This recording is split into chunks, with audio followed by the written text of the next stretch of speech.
2 खंभे लाकर उनके बीच में रस्सी बांधकर शिखर पर फेंक दिया। कंगन के नाखूनों की मदद से सेना ऊपर चढ़कर किले की दीवारों को तोड़कर अंदर प्रवेश कर गई।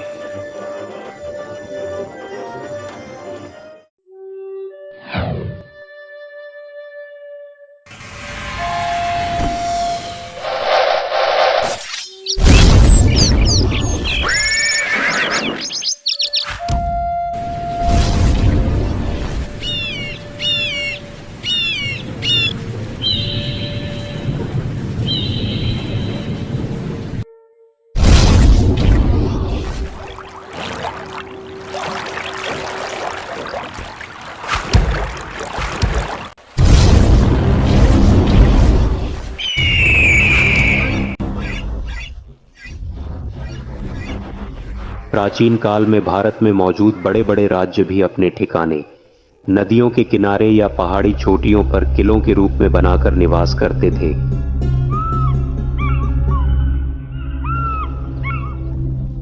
दुश्मन राजाओं ने भी आक्रमण से बचने के लिए किले की दीवारें बनाकर भी निवास किया। इतने बड़े बड़े राज्य भी जिन्हें हम आज भी याद करते हैं और उनकी कहानियां सुनाते हैं, अंततः इतिहास के गर्भ में समाहित हो गए। ऐसा ही एक दुर्गम प्राचीन शहर वास्तव में है हमारा उदयगिरी किला।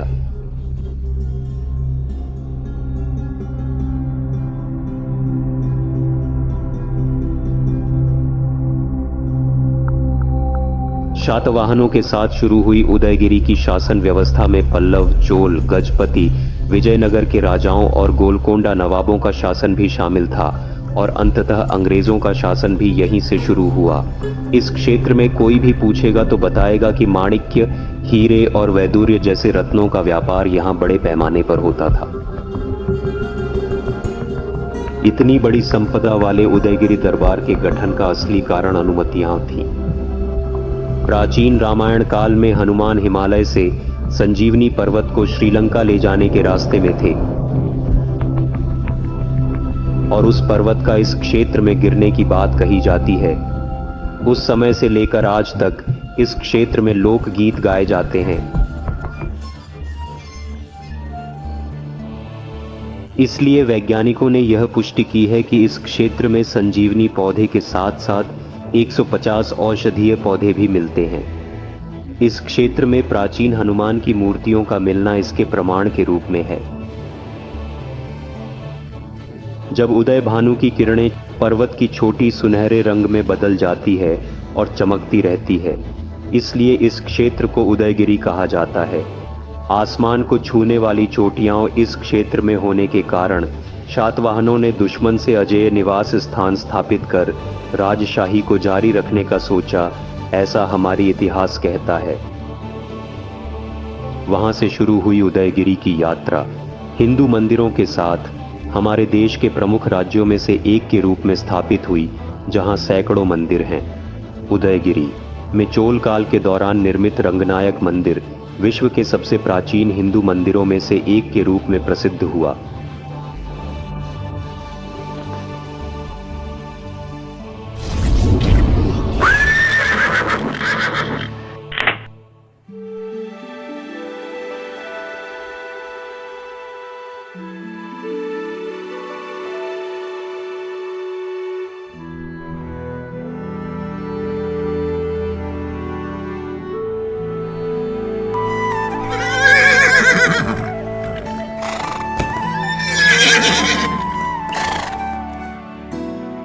गजपति राजवंश के समय लंगूल गजपति ओडिशा के गजपतियों के साम्राज्य के नेता थे। उन्होंने सामंत राजा उदयागिरी की चोटी पर एक अभेद्य किला बनाया, जिसमें 13 बुर्जों के साथ एक अद्वितीय सिंहद्वार को योजनाबद्ध तरीके से निर्मित किया और शासन किया।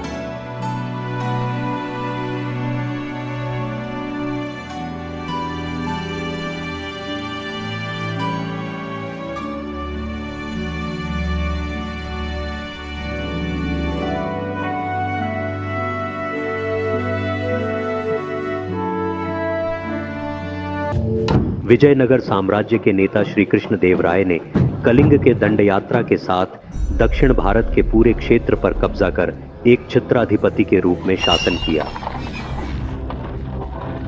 इतनी महान युद्ध कौशल वाले महाचक्रवर्ती ने दुश्मन की अभेद्य उदयगिरी राज्य पर हमला करने से नहीं चूके। 6,000 हाथियों, 4,000 घोड़ों और 20,000 सैनिकों के साथ एक साथ उदयगिरी पर हमला किया। लेकिन हर तरफ पहाड़ी चट्टानों और पत्थरों से भरा एक ही सिंहद्वार होने के कारण दुश्मन की अभेद्य उदयगिरी राज्य पर हमला करते हुए राजाओं की सेना 18 महीने तक युद्ध करती रही और अंततः थककर पीछे हट गई। इस तरह से बमों से असहिष्णु हुए राजाओं ने खुद ही सेनापति को अपनी सेना को आगे बढ़ाने का आदेश दिया।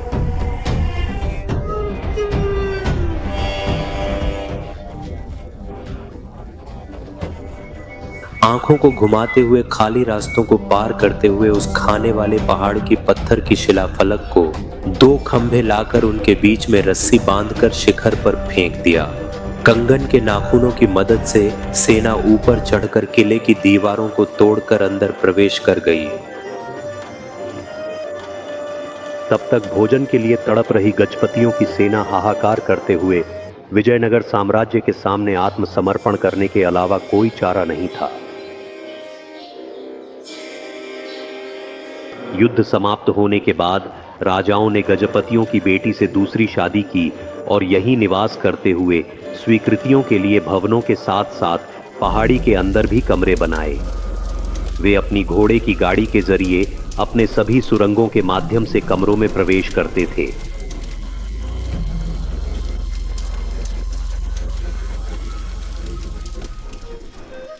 इस क्षेत्र के मंदिरों की मरम्मत की और नए मंदिरों का निर्माण करते हुए इस राज्य में कुल 365 मंदिरों को 365 कोणों के साथ सजाया गया। हर दिन एक एक मंदिर में पूरे साल भर धूप, दीप और नैवेद्य के साथ भव्यता से उत्सव मनाए जाते थे।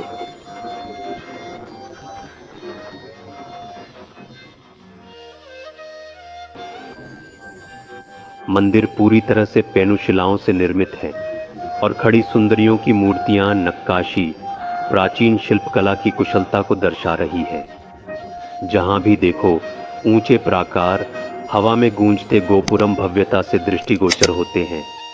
बादलों की छुअन से निकलते हुए पेड़ों की शाखाओं के बीच से जलधाराएं उत्पन्न होकर जलप्रपातों में बदल जाती है और इस क्षेत्र के लोगों को पीने का पानी प्रदान करती है।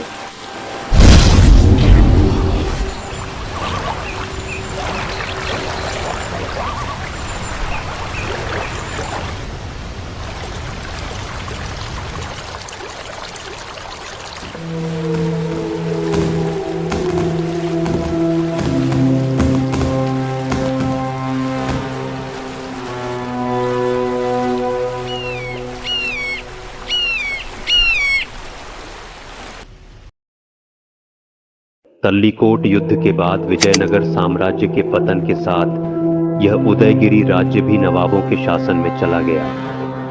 गोलकोंडा के नवाब जागीरदार के रूप में इस क्षेत्र पर शासन करते थे। उनकी महान शासन की प्रत्यक्ष गवाही यहां मौजूद मस्जिदें हैं।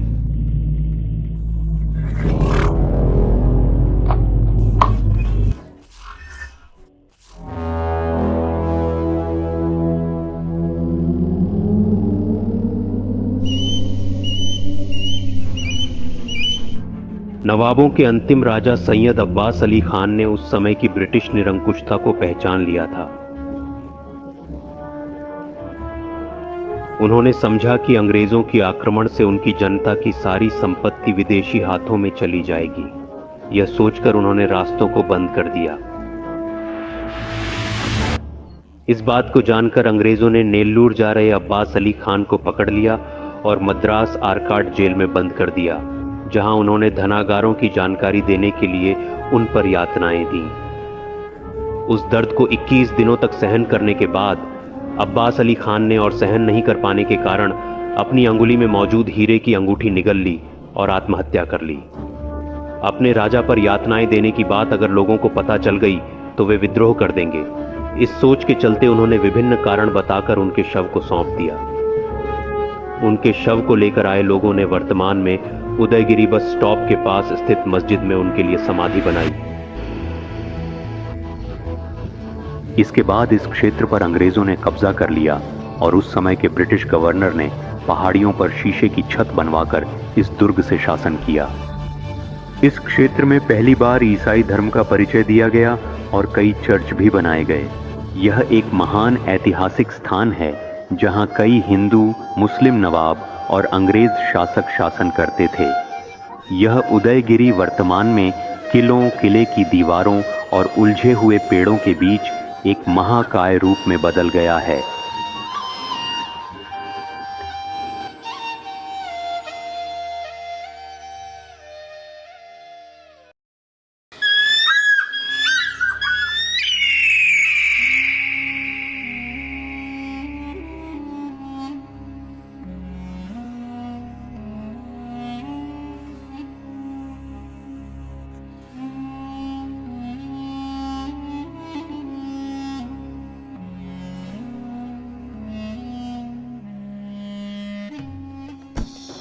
पृथ्वी पर समुद्र की लहरों के बीच श्री कृष्ण द्वारा शासित द्वापर युग की द्वारका ही है। भागवत के अनुसार यह वही स्थान है जहां महाभारत युद्ध की रचना हुई। बलराम के साथ श्री कृष्ण ने जिस अखंड साम्राज्य पर शासन किया, यह शहर अब समुद्र की गहराइयों में खो गया है और लोगों की नज़रों से ओझल हो गया है। यहाँ तक कि मछलियों का निवास बन गया है।